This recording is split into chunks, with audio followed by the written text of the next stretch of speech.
नमस्कार, मैं खुशी और आप देख रहे हैं स्वतंत्र भारत न्यूज। आइए नजर डालते हैं इस वक्त की बड़ी खबर पर।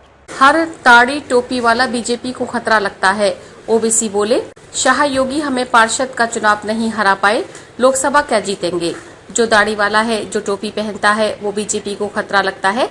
देश की आजादी के लिए न लड़कर जो लोग बुजदिलों की तरह अंग्रेजों को माफीनामे लिखते रहे, वो हमें अमन के लिए खतरा बता रहे हैं। अमित शाह योगी हमें पार्षद का चुनाव हरा नहीं पाए, फिर ये लोकसभा चुनाव कैसे जीतेंगे। ये हैदराबाद के सांसद असरुद्दीन ओवैसी हैं।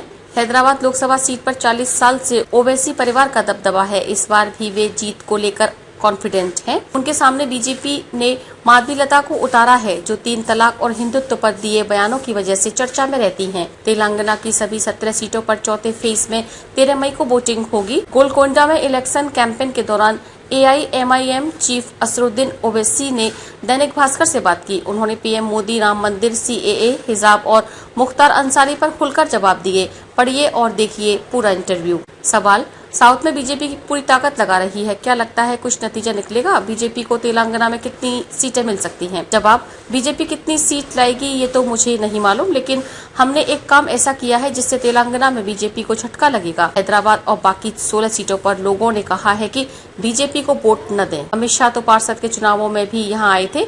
हैदराबाद में जिस वार्ड में उन्होंने प्रचार किया, वहाँ AIMIM के कैंडिडेट जीत गए। अमित शाह योगी हमें पार्षद का चुनाव नहीं हरा पाए, फिर ये लोकसभा चुनाव कैसे जीतेंगे। मुझे यकीन है कि 13 मई के दिन हमारी बातों को तेलंगाना की जनता कबूल करेगी।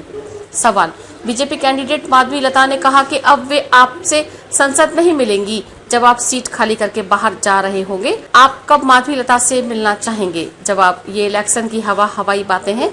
मैं हैदराबाद से 2 बार विधानसभा और 4 बार लोकसभा चुनाव जीत चुका हूँ।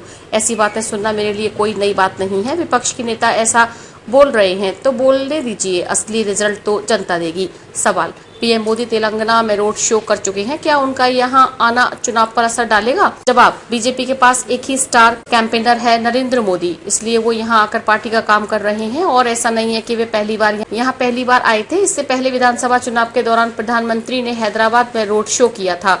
बावजूद इसके बीजेपी को बड़ी कामयाबी नहीं मिल पाई। 2019 लोकसभा चुनाव से पहले भी मोदी आए थे, लेकिन उनके आने से यहाँ कोई फर्क नहीं पड़ता। खबरों में अब तक के लिए बस इतना ही। फिर होगी आपसे मुलाकात ऐसी ही एक और बड़ी खबर के साथ। तब तक के लिए नमस्कार और देखते रहिए स्वतंत्र भारत न्यूज।